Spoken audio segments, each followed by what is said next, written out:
Entendendo o agir de Deus em nossas vidas. Mateus capítulo 9, versículo 18.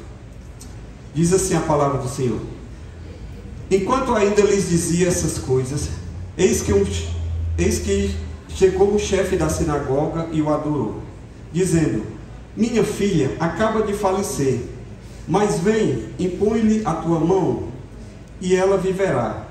Levantou-se, pois, Jesus e o foi seguindo, ele e os seus discípulos. Eis que certa mulher, que havia 12 anos, padecia de uma hemorragia, chegou por detrás dele e tocou-lhe a orla do manto, porque dizia consigo: se eu tão somente tocar-lhe o manto, ficarei sã. Mas Jesus, voltando-se e vendo-a, disse: tem ânimo, filha, a tua fé te salvou. E desde aquela hora ficou sã. Quando Jesus chegou à casa daquele chefe e viu os tocadores de flauta e a multidão em alvoroço, disse: retirai-vos, porque a menina não está morta, mas dorme. E riam-se dele. Tendo-se feito sair o povo, entrou Jesus, tomou a menina pela mão, e ela se levantou. E espalhou-se a notícia disso por toda aquela terra. Pai, em nome de Jesus, eu quero te pedir que cada mente e cada coração esteja cativo ao conhecimento de Jesus. Aqui, aqueles que porventura verão no futuro, que o teu Espírito Santo fale conosco. Repreendemos toda levante do mal contra essa palavra, para que ela possa, Senhor, cumprir aquilo que estará designado por ti, para a glória do teu nome, em nome de Jesus. Amém. Você já parou para pensar um pouco sobre a efetividade da sua vida de oração? Em outras palavras, você sente ou você nota que geralmente as suas orações são respondidas? Quando você ora, você vê a mão de Deus agindo em resposta à sua oração? E você sabe identificar o que acontece na vida de alguém quando Deus intervém em resposta às orações dessa pessoa? Ou na sua ou na vida de outra pessoa? É sobre isso que nós gostaríamos de meditar hoje com base nesse texto. Por isso que nós intitulamos Entendendo o Agir de Deus nas nossas vidas.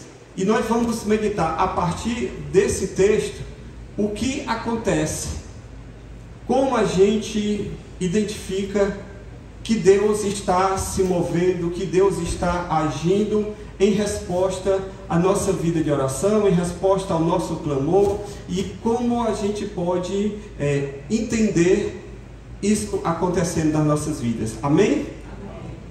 Glória a Deus. Então, acompanhe comigo. Em primeiro lugar, para que você possa ver o agir de Deus na sua vida, é necessário, primeiro, que você esteja disposto a abrir mão de todo o orgulho pessoal.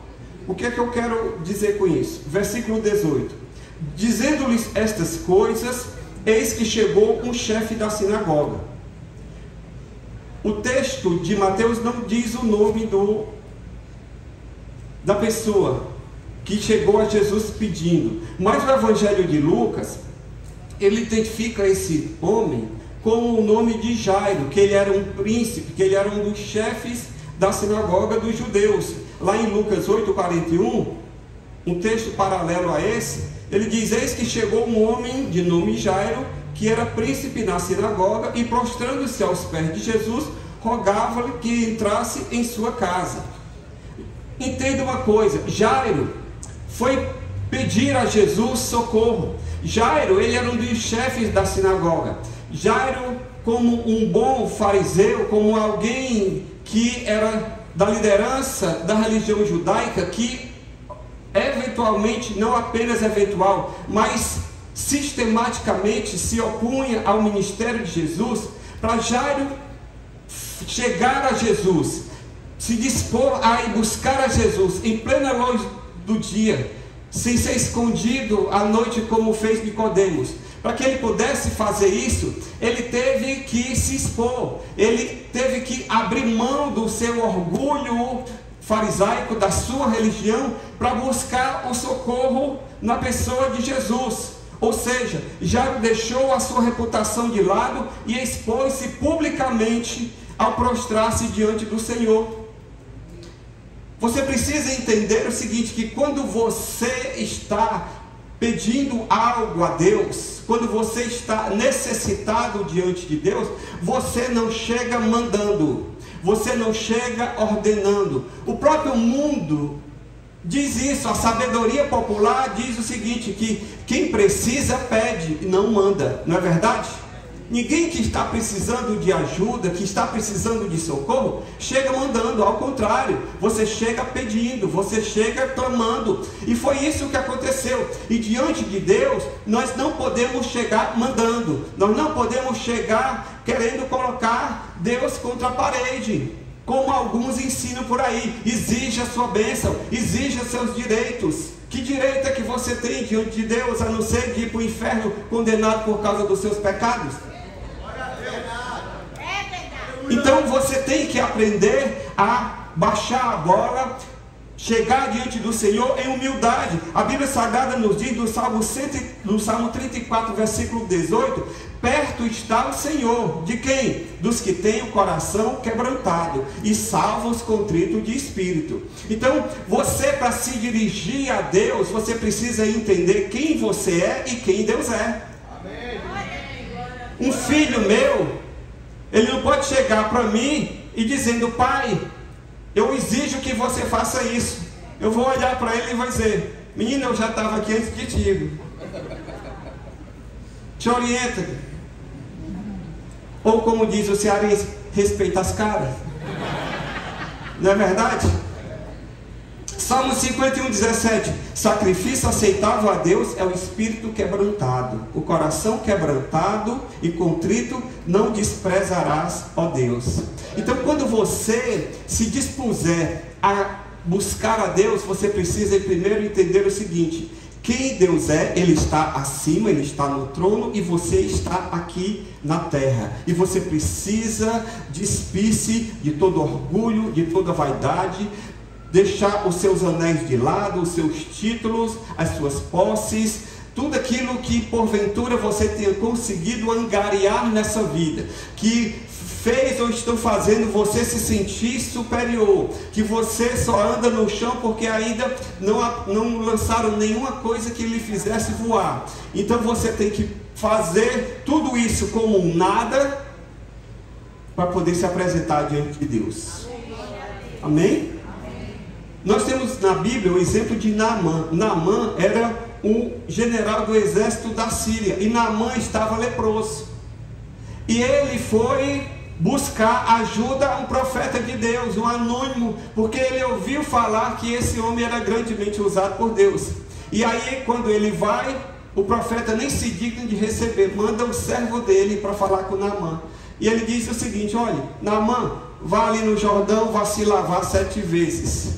E Naamã, indignado, disse: como eu vou me banhar no Jordão? Irmãos que já foram em Israel sabem, Jordão é só um rialzinho bem pequenininho, estreito, não é nada. E ele diz: porventura lá na Síria não tem um rio muito melhor para eu me banhar? E aí aquela turma do deixa disso, chega e diz: Naamã, rapaz, você está precisando. O homem não pediu nada demais, pediu apenas para você se banhar. E ele então desce do seu pedestal de arrogância e ele vai e se banha. E quando ele se banha, o que é que acontece? Ele é limpo da sua lepra. Você está entendendo qual é o princípio aqui? No reino de Deus, para você subir, primeiro você tem que descer. Sabe qual é o grande problema às vezes hoje? Nas igrejas, de um modo geral, o camarada mal se converteu, está nos coeiros. Coeiro, sabe o que é coeiro? Está na fralda. E já se acha, porque sabe impostar a voz, porque sabe falar grosso, porque sabe bater o pé forte. E aí já se acha e quer público, quer aplauso, quer plateia. E meu querido, deixa eu lhe dizer, é Deus no seu tempo que faz aquilo que Ele tiver para fazer na sua vida. Amém. Mas você precisa primeiro caminhar, você precisa primeiro amadurecer. É assim que as coisas acontecem no reino de Deus, porque Deus trabalha por processos e não por atalhos. Amém? Amém? Então você precisa, primeira coisa, descer do seu pedestal. Você precisa se humilhar diante do Senhor. A Bíblia Sagrada nos diz lá em Tiago 4,6 que Deus resiste aos soberbos, porém dá graça aos humildes. Tiago também diz no capítulo 4, versículo 10: humilhai-vos perante o Senhor e Ele vos exaltará. Então, se você quiser ver o mover de Deus na sua vida, você precisa se despir de qualquer tipo de soberba no seu coração e você precisa se humilhar debaixo da potente mão de Deus. Amém? Quem aqui está entendendo isso? Porque Deus resiste ao soberbo. Se você chegar com soberba diante do Senhor, você não vai conseguir absolutamente nada, porque Ele resiste. Então, o primeiro passo, que se eu quiser ver Deus se movendo na minha vida, eu preciso estar disposto a descer, a colocar a boca no pó, a me humilhar, conforme foi até cantado aqui. Se eu me humilhar diante do teu altar e sacrificar aquilo que me faltar, e se eu continuar cantando, vocês vão embora e vão terminar a mensagem. Então eu vou parar por aqui. Humilhe-se debaixo da potente mão de Deus. Amém? Segundo, se eu quiser ver o agir de Deus na minha vida, eu preciso entender que a minha fé deve ser firme e não vacilante. Diga para a pessoa aí que está do seu lado: você precisa ser firme e não vacilar. Amém? No versículo 18 do capítulo 9, dizendo-lhe ele essas coisas, eis que chegou o chefe da sinagoga, o adorou, e dizendo: minha filha faleceu agora mesmo, mas vem e impõe-lhe a tua mão, e ela viverá. Jairo foi firme na sua fé em Jesus. Ele deixou claro que não tinha a menor sombra de dúvida de que o Senhor poderia ressuscitar a sua filha. Ele diz: olha, a notícia chegou, Senhor, de que a minha filha está morta, mas se o Senhor vier e impuser a mão sobre ela, ela vai viver. Ele deu uma demonstração de fé. Ele poderia muito bem, quando recebeu a notícia, ele poderia dizer: oh Senhor, cheguei tarde, o Senhor não pode mais fazer nada. Mas ele tinha uma fé firme. Ele sabia o Deus de Israel em que ele cria. E se ele foi a Jesus, é porque ele sabia que Jesus estava trazendo algo de Deus. E por isso ele identificou da pessoa de Jesus e foi buscar a Jesus. Sempre que o assunto, querido, for o que Deus pode fazer, você precisa ser firme na sua fé. Amém? Se for naquilo que você pode fazer, você realmente tem motivo para duvidar se vai dar certo. Agora, se a questão for sobre aquilo que Deus é capaz de fazer, você precisa se manter firme na sua fé e não abrir nem para o trem. Glória a Deus. Amém? Glória a Deus. Não vacile, não dê espaço para dúvida, não deixe seu coração ficar ouvindo vozes contrárias, dizendo que não vai dar certo, que aquilo não tem jeito, que você tem que se conformar com a situação. Enquanto houver vida, há esperança. Nós vamos clamar por qualquer pessoa, por qualquer situação, por qualquer circunstância, porque nós não sabemos qual o propósito de Deus naquela situação. E como eu não sei, eu não tenho a resposta definitiva e a visão última sobre o que está acontecendo ou o que Deus pode fazer, eu vou me manter firme. Amém? Amém?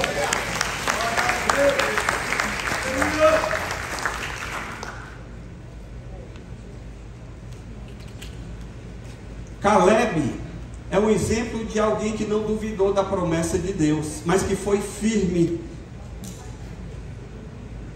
Lembra-se que Moisés trouxe o povo, saiu do Egito, houveram as 10 pragas, e aí o povo sai debaixo, a Bíblia diz, de mão forte do Senhor e de braço estendido, e eles vão então para chegar perto da terra prometida. E aí Moisés levanta uma comitiva, e essa comitiva vai espiar a terra, por isso que eles são chamados de espias. E dos 12 que foram, quando chegaram lá na terra, viram que era a terra que manava leite e mel, a terra era muito boa. Mas tinha um problema, é que a terra estava habitada por gigantes. E quando eles viram o tamanho dos gigantes, eles disseram, não é para nós, não vai dar. E aí voltaram para Moisés com um relato negativo. Mas Caleb e Josué tiveram uma outra visão. E o que foi dito lá em Números 13, 28? Contudo, o povo que habita nessa terra é poderoso, e as cidades são fortificadas e muito grandes. Vimos ali os filhos de Anak, versículo 30. Então Caleb, fazendo calar o povo perante Moisés, disse, subamos animosamente e apoderemos-nos dela, porque bem podemos prevalecer contra ela. No capítulo 14, versículo 9. Tão somente não sejais rebeldes contra o Senhor, e não temais o povo dessa terra, porque eles são nosso pão. Retirou-se deles a sua defesa, e o Senhor está conosco. Não os temais. Versículo 24. E o Senhor, diante da afirmação de Caleb, no versículo 24, Deus diz, mas o meu servo Caleb, porque nele houve outro espírito, e porque perseverou em seguir-me, eu o introduzirei na terra em que entrou, e a sua posteridade a possuirá. Querido, deixa eu lhe dizer, dos 10, aqueles 10 que acreditaram que não iam conseguir, ficaram para trás, mas o Senhor mesmo disse, olha, porque Caleb teve a sua fé firme e não vacilante, eu mesmo vou introduzi-lo na terra. E deixa eu lhe dizer uma coisa, dele não apenas ele vai desfrutar, mas toda a sua posteridade vai desfrutar da minha bênção. Aleluia! Não sei se você entendeu. A sua fé não diz respeito apenas a você. A sua fé, o seu legado de fé, ele não diz respeito apenas para resolver os problemas da sua vida, mas o seu legado de fé afeta gerações para frente. Então deixa eu lhe dizer, ao invés de você ficar resmungando, triste, choramingando, deixa eu lhe perguntar, alguém aqui conhece o nome dos outros 10? Não. Mas dos 2 que acreditaram, a Bíblia fala, Josué e Caleb. E Josué foi quem sucedeu Moisés naquela missão de introduzir o povo à terra. Glória a Deus. Deixa eu lhe dizer, quando você coloca a sua fé no Senhor, você tem a garantia de tudo aquilo que Deus é, estar disponível para você. Aleluia! Glória a Deus! Irmãos, eu vou dizer uma coisa, tem muita gente aqui, supostamente rica e poderosa nessa cidade, mas eu prefiro muito mais confiar no Senhor do que no melhor QI que possa ter aqui nessa cidade. Sabe por quê? Porque o melhor QI, se ele for atingido por uma doença e for incurável, o dinheiro todo, o poder dele todo não é capaz de curar. Mas o meu Deus, em quem eu creio, se eu confiar no Senhor, o Senhor pode reverter toda e qualquer situação. Amém? Então, quando você tiver de escolher alguém para acreditar, confie em Deus. Aleluia.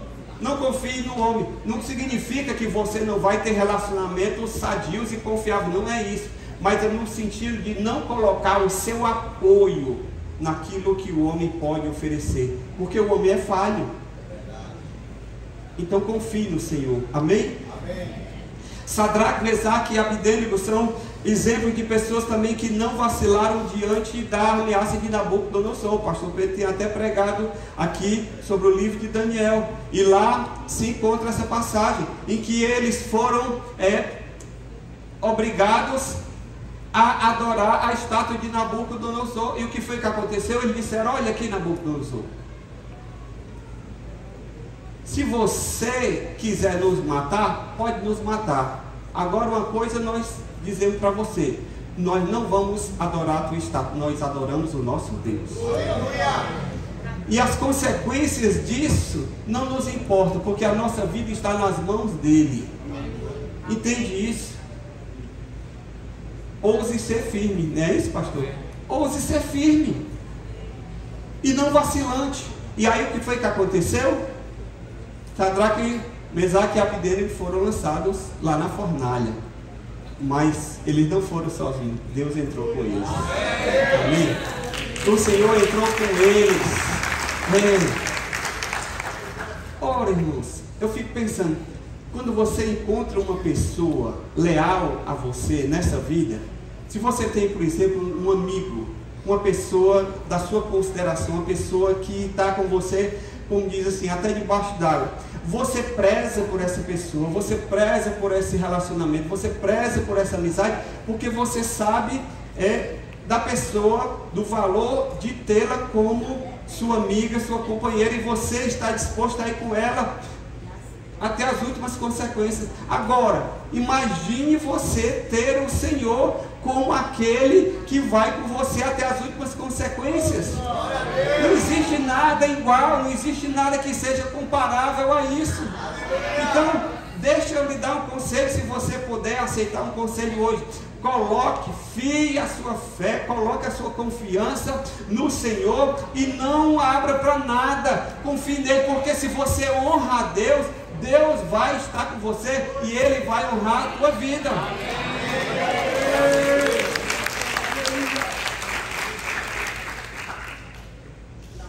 Charles Dimes, ele disse o seguinte: creia em sua crença e duvide da sua dúvida. Não cometa o erro de duvidar da sua crença e de crer na sua dúvida.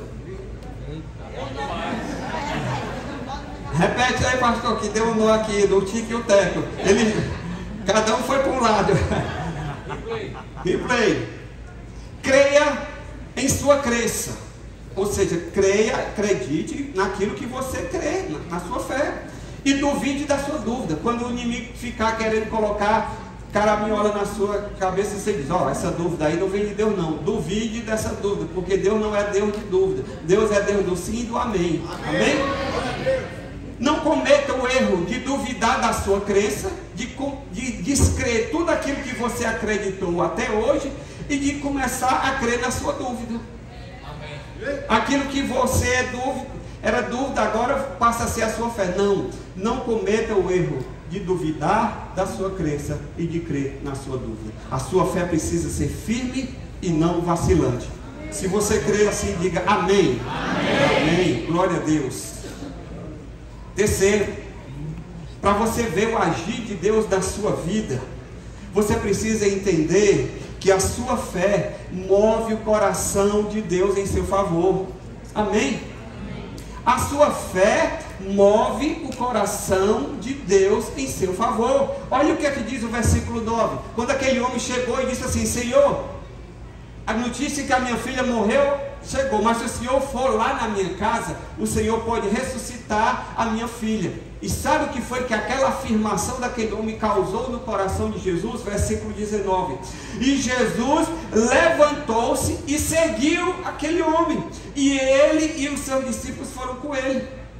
Jesus parou tudo que estava fazendo e disse: eu vou na casa desse homem, porque ele mostrou uma fé firme, ele mostrou uma fé inabalável. A fé daquele homem moveu o coração de Jesus. Na Bíblia a gente vê muitas pessoas seguindo a Jesus. Aqui a gente vê Jesus seguindo aquele homem. Olha aí o interessante. A firme demonstração de fé de Jairo moveu o coração do Senhor, o qual dirigiu-se prontamente à sua casa. A Bíblia, querida, é bem clara quanto à necessidade da fé daquele que busca a Deus. Olha o que é que a Bíblia Sagrada nos diz lá em Tiago 1,6. Quando você for buscar e pedir algo a Deus, Tiago diz: peça porém com fé, não duvidando, porque aquele que duvida é semelhante à onda do mar, que é sublevada e agitada pelo vento. Não pense tal homem que receberá do Senhor alguma coisa. Homem vacilante que é e inconstante em todos os seus caminhos. Tiago está dizendo o seguinte: olha, quando você pedir a Deus, peça não duvidando. Não seja como a onda do mar que vai e vem. Não seja como aqueles que estão oscilando entre crer e desacreditar, porque aquele que age assim não vai receber nada da parte de Deus. Na Bíblia nós temos aqui o centurião romano que pediu a Jesus a cura de um paralítico e que também, à semelhança de Jairo, demonstrou uma grande fé, e Jesus curou aquele paralítico em resposta àquele centurião. Meu querido, deixa eu lhe dizer, se você não tem fé, se você está vacilante, deixa eu lhe dar um conselho: procure um irmão, uma irmã aqui da igreja mais maduro na fé, compartilhe e peça para ser seu companheiro de oração, para lhe ajudar a crer, para lhe dar uma palavra de incentivo. Não queira caminhar sozinho. Por isso que estar em GC é importante. Você entende? Porque uma coisa, você está lá na sua casa, lá com seus problemas, com ninguém para compartilhar. Às vezes você fica de um jeito que você nem lê a Bíblia. Quando você vai a uma reunião, por exemplo, do GC ou do culto, em que você se junta a pessoas que têm o mesmo propósito. Hoje a nossa lição na escola bíblica foi sobre comunhão. Pessoas que se unem em torno de um propósito comum. E aí nós estamos aqui reunidos para adorar a Deus. Por que a gente diz que existem coisas que só acontecem na igreja? Porque esse local aqui é especial? Nada, está ali o telhado, estou sendo reformado. Tem nada de especial, sagrado nessas paredes. O que existe aqui é porque todos estamos num só propósito: de adorar a Deus, de buscar a Deus. E quando nós estamos nesse propósito, irmãos, você já viu aqueles filmes assim, que do céu vem aquele foco, assim, aquele facho de luz assim, ó, num determinado local? Pois é isso que acontece quando nós estamos aqui adorando a Deus, orando e buscando e crendo, honrando a Deus com a nossa fé. O céu se abre e vem sobre nós aqui, ó, a mão de Deus disponível para operar. Por isso que existem coisas que só acontecem na igreja. Porque eu e você estamos juntos. Quando você está lá no GC compartilhando a sua necessidade, alguém ora por você, alguém traz uma palavra de incentivo, alguém traz a palavra de Deus, lê a Bíblia Sagrada, ora. Você tem um ombro amigo, você tem uma pessoa, irmãos e irmãs para lhe ajudar. Tem gente aí pagando caro para um psicanalista, para lhe escutar aí uma sessão de 1 hora. Eu fiz 2 anos de psicanálise, eu sei como é que é. E aí, a pessoa chega e começa a falar. E a gente não pode nem fazer muitas intervenções. É mais escutar. Quando termina aquele período, a pessoa sai, eu estou aliviado. Você não disse nada. E a pessoa sai dali. Por quê? Porque está querendo apenas um ouvido para falar dos seus problemas. E aqui na igreja você tem várias pessoas que não apenas estão dispostas a lhe dar um ouvido, mas estão dispostas a orar com você, porque creem que Deus intervém em qualquer situação, em qualquer circunstância. Amém? Então, deixa eu lhe dizer, não estou mandando você cancelar a sua terapia, não.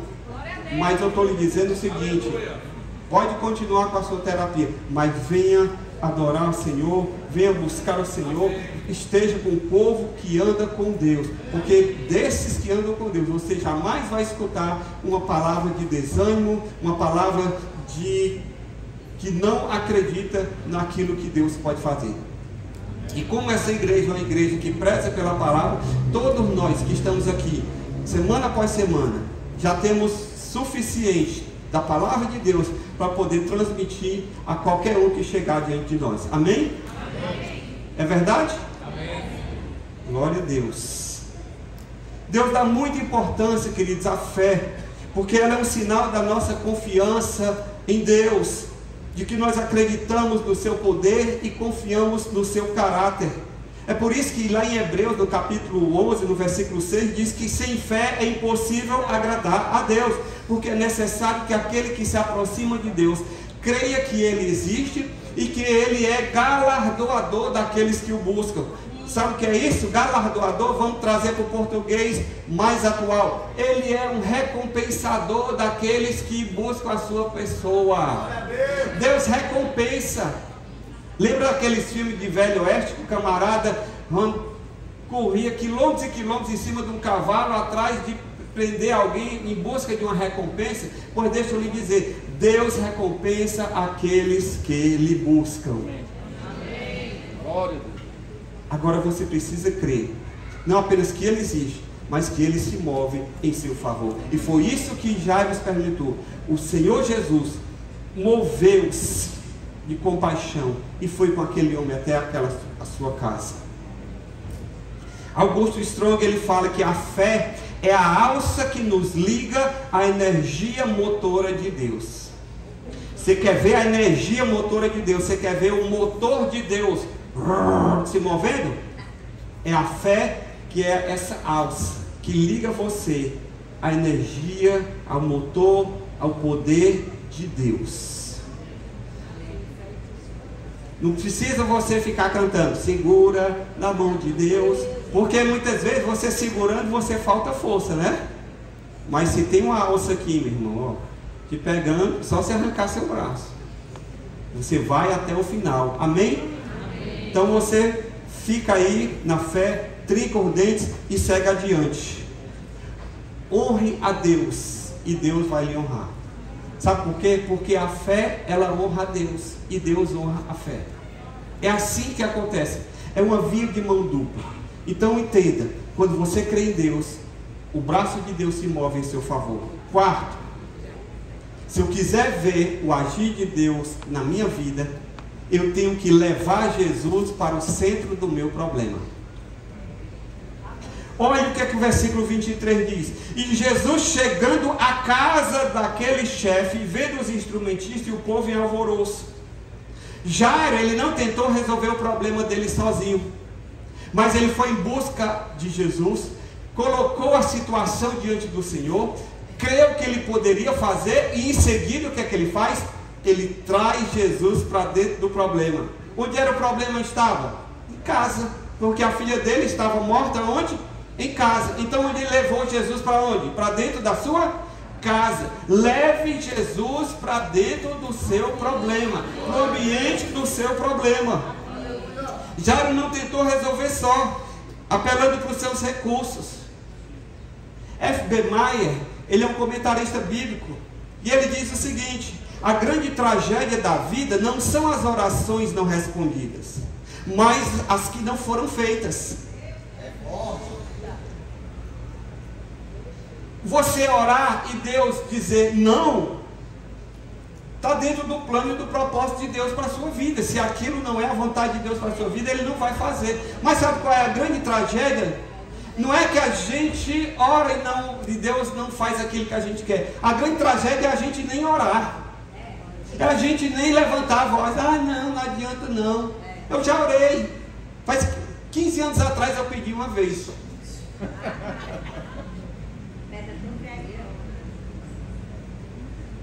Quem aqui já teve uma criança que queria muito uma coisa e ela fica: mãe, pai, eu quero.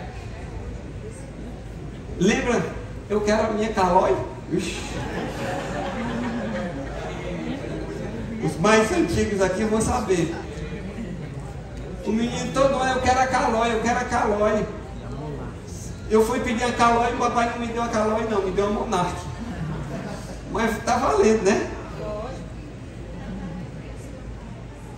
E a Monark, irmão, eu era pequeno, e a Monark era aquelas de adulto.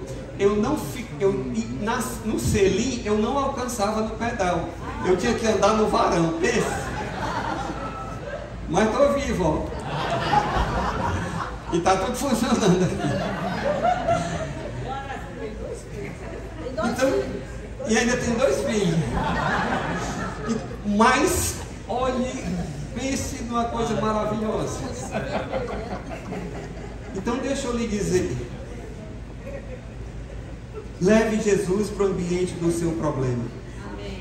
O rei Josafá, certa vez, estava diante de uma situação que o exército inimigo veio contra ele. E sabe o que ele fez? Ele não mandou preparar o exército dele, porque ele sabia que a quantidade do exército dele não era suficiente para fazer frente ao exército que estava vindo. Foi o que ele fez? Ele disse: a Bíblia diz que ele se pôs a buscar o Senhor e começou a levantar um clamor, e todo o povo com ele. E aí o Senhor agiu poderosamente naquela situação. Queridos, nós precisamos entender o seguinte: o nosso problema, enquanto nós estamos segurando ele nas nossas mãos, ele é nosso. Mas quando nós colocamos nas mãos do Senhor, nós compartilhamos com o Senhor, aí já não é mais só nosso, aí é o problema de Deus. Se o meu filho está enfrentando uma situação e ele não traz para mim, ele vai resolver só. Agora, quando ele vem e diz: pai, está acontecendo isso, aí, meu irmão, é o diferente. Aí agora o problema não é apenas só dele, o problema agora é meu.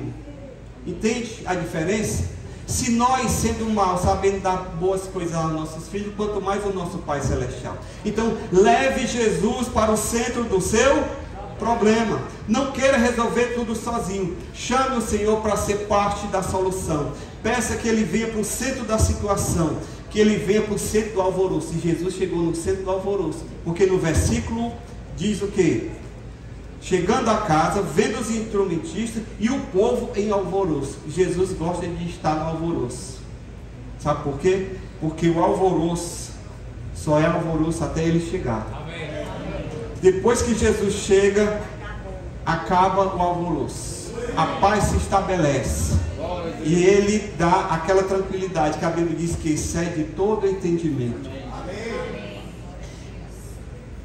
Donald Grey Barnhouse, ele fala: nossos grandes problemas são pequenos para o infinito poder de Deus, mas nossos pequenos problemas são grandes para o seu amor de Pai. Deixa eu repetir para você entender. Os meus grandes problemas são pequenos para o infinito poder de Deus. Diante do grande poder de Deus, o meu problema não é nada. Mas por mais que o meu problema seja algo simples, pequeno aos meus olhos, que você diz assim: eu não vou incomodar o Senhor com isso não. Já aconteceu com isso?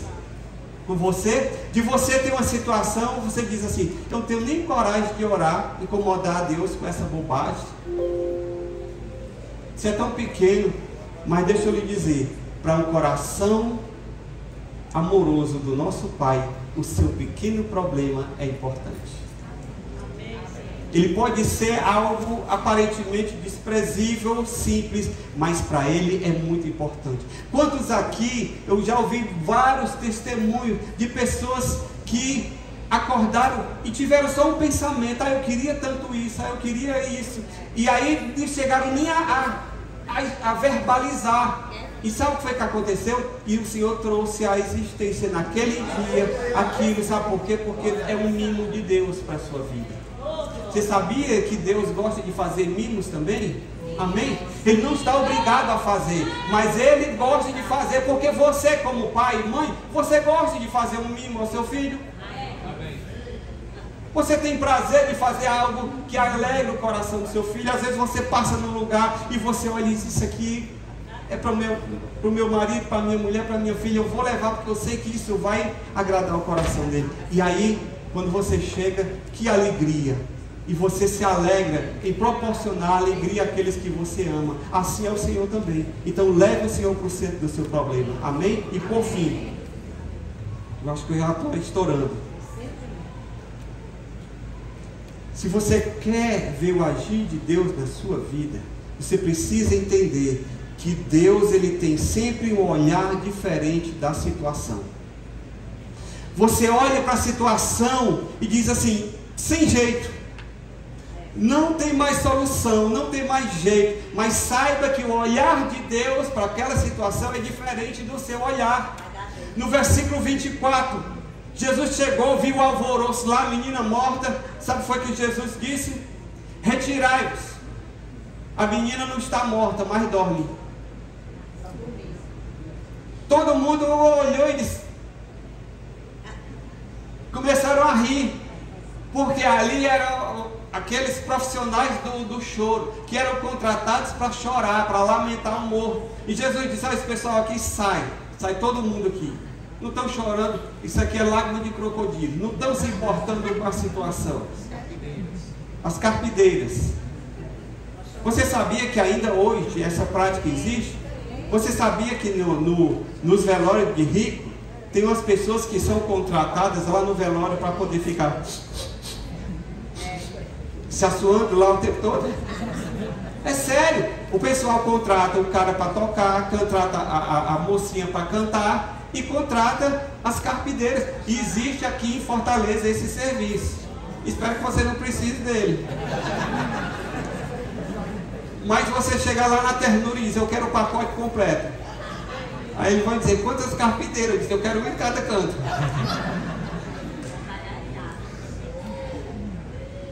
Jesus tem sempre um olhar diferente da situação. Enquanto todos viam a menina morta e o caso sem solução, Jesus viu a situação de outro ângulo. Ele disse: ela não está morta, ela dorme.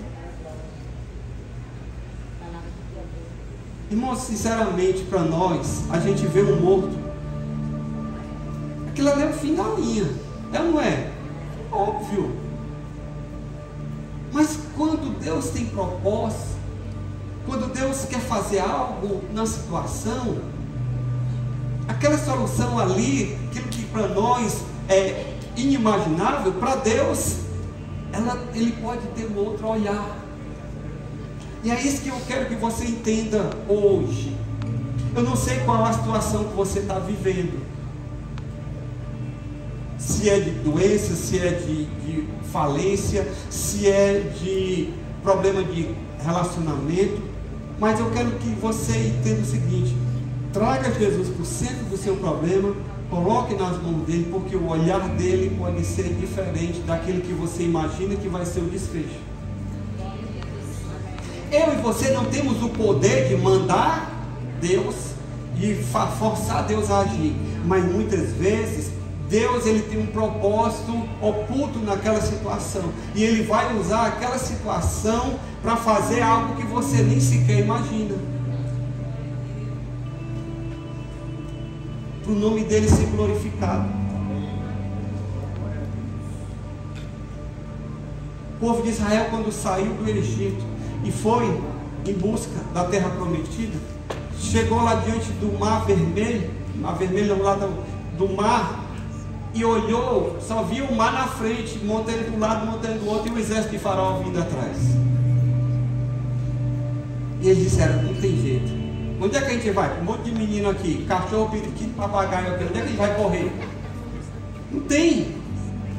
Mas o Senhor disse: ei, calma aí, ó. Esse pessoal que você está vendo aí, vocês nunca mais vão ver. E o Senhor abriu o mar, e eles passaram a pé enxuto, e afogou todo o exército de Faraó. Sabe por quê? Porque Deus tinha um olhar diferente na situação. Glória a Deus. Eu não vou dizer e prometer para você que Deus vai resolver o seu problema aqui, porque nós temos que trabalhar dentro da economia divina, dentro da providência divina. Mas uma coisa eu sei, que qualquer que seja a situação na minha vida, eu vou sempre colocar diante do Senhor. Eu vou sempre trazer Jesus para o centro do meu problema, e vou orar, e vou fazer aquilo que estiver ao meu alcance. A minha parte eu vou fazer até o final, e deixo o resto dentro da soberania de Deus. Mas eu não vou ficar morrendo antes do tempo. Eu não sou peru para morrer de véspera. Entende? Você não pode entregar os pontos, você não pode desistir, você não pode ficar paralisado pela circunstância. Deixa o Senhor agir, porque Ele pode fazer algo grande na tua vida. Vamos ficar de pé. As irmãs de Lázaro achavam que Jesus havia se atrasado, e Jesus foi e ressuscitou Lázaro.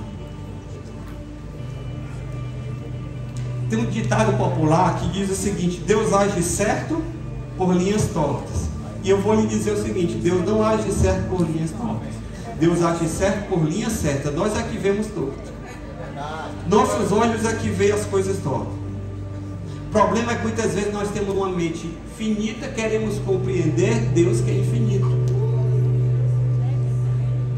Mas o Senhor mesmo disse, e lá em Isaías: os meus pensamentos não são os vossos pensamentos, nem os meus caminhos os vossos caminhos. Porque assim como o céu é mais alto do que a terra, assim os meus caminhos são mais altos do que os vossos caminhos, e os meus pensamentos mais altos do que os vossos pensamentos. Como cristão, você é chamado a viver por fé. Significa que você foi chamado a crer e não a entender. Eu vou dizer de novo. Você foi chamado a crer e não a entender. Porque melhor do que entender a Deus é confiar nele. Amém. Então confie no Senhor.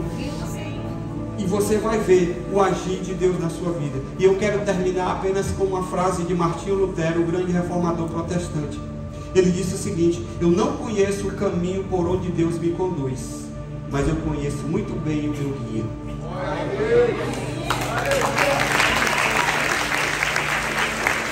Eu não preciso conhecer o caminho por onde o Senhor vai me levar. Eu preciso apenas conhecer o Deus que está comigo. E eu queria nessa noite orar com você e por você. Você que está aqui diante de circunstâncias difíceis, adversas. Talvez a sua circunstância não seja tão grave como a de Jairo, mas você diz: eu preciso trazer Jesus para dentro do meu problema hoje. Eu não quero mais continuar lutando sozinho. Eu não quero continuar mais dependendo apenas de mim. Eu não quero continuar apenas me esforçando, correndo feito louco, perdendo a minha paz, sem fôlego, sem dormir direito. Eu preciso que Jesus venha para dentro do meu problema, porque o olhar dele é diferente do meu. E eu quero orar por você hoje. Eu quero que você saia do seu lugar agora, enquanto nós estamos aqui cantando. E nós vamos orar por você. Pode vir, porque o Senhor, Ele está nessa noite aqui. Hoje o irmão cantou algo aqui, disse que algo grande vai acontecer. Lembra que você cantou? E eu fiquei aqui comigo ali no meu lugar. Jesus, o que será que o Senhor vai fazer? Você pode aqui eu distribuir para os lados para poder abrir espaço para quem está vindo mais ali atrás. Quem vai chegando vai ler para as laterais, por favor.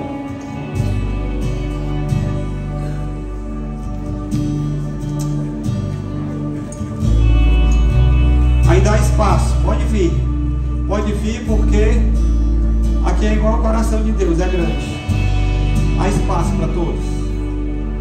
Não importa qual seja a sua circunstância, não importa qual seja o seu problema, lembre-se de que Jesus agiu sobre a vida de Jairo e da sua filha. O que o Senhor pode fazer, ninguém ali imaginava que o Senhor iria fazer aquilo que Ele fez. Talvez você olha o seu problema e você diz: pastor, eu não tenho a menor ideia do que é que Deus vai fazer, nem eu. Mas eu não preciso saber, eu preciso apenas crer, eu preciso apenas depender, eu preciso apenas confiar no Senhor. Aleluia. Pai amado, no nome de Jesus, Senhor, eis aqui o teu povo, a tua igreja, os teus filhos que estão aqui, Senhor, ouviram a tua palavra e vieram, Senhor, em resposta à tua palavra. Ó Senhor, rasga dos céus e desce. Rasga o céu nessa noite e desce nesse lugar, como só o Senhor sabe e pode fazer. Senhor, eles não vieram aqui confiando nas minhas palavras, não vieram aqui confiando na minha boa argumentação, mas eles vieram confiando na tua palavra, no teu poder, na tua pessoa. E é por isso que eu, Senhor, também oro a ti. Eu quero te pedir que a tua mão agora se mova, o teu braço se mova em resposta à fé de cada um deles aqui nessa noite. Que o Senhor venha agora ao centro do problema. Que o Senhor venha agora com intervenção. Que o Senhor faça agora aquilo, Senhor, que foi falado aqui no início do culto. Grandes coisas, grandes e poderosas coisas agora. Ó Espírito Santo, vai agindo. Você, meu irmão, que veio aqui à frente, comece a orar, comece a pedir a Deus. Coloque agora, verbalize o seu problema diante do Senhor. E você que está aí atrás, em solidariedade a esses, ore por eles, interceda, para que o Senhor venha verdadeiramente fazer algo grande e poderoso.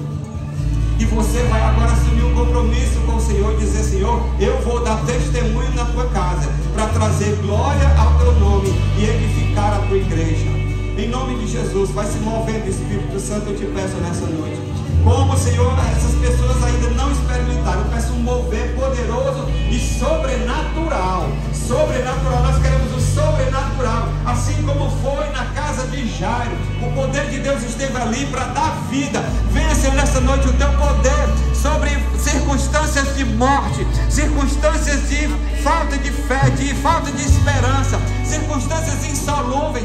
Traz agora, Senhor, o teu poder sobre cada vida e faz maravilhas para a glória do teu nome, em nome de Jesus, Pai. Nós agora pela fé, nós queremos declarar, nós pela fé, nós queremos crer e dizer que o Senhor vai fazer maravilhas, o Senhor vai fazer maravilhas no nosso meio. Desperta tu que dormes, e o Senhor vai fazer maravilhas na tua vida, em nome de Jesus. Pai, faz aquilo que está, Senhor, além de nós, faz aquilo que está além do nosso alcance. Senhor, tu que tens uma visão, ó Deus, completa da situação, tu que tens o poder para solucionar, vem agora e sobre a circunstância de cada pessoa e faz aquilo, Senhor, que ninguém pode fazer, para a glória do teu nome, Senhor, em nome de Jesus, para a glória do teu nome. Pastor Pedro, aleluia, aleluia.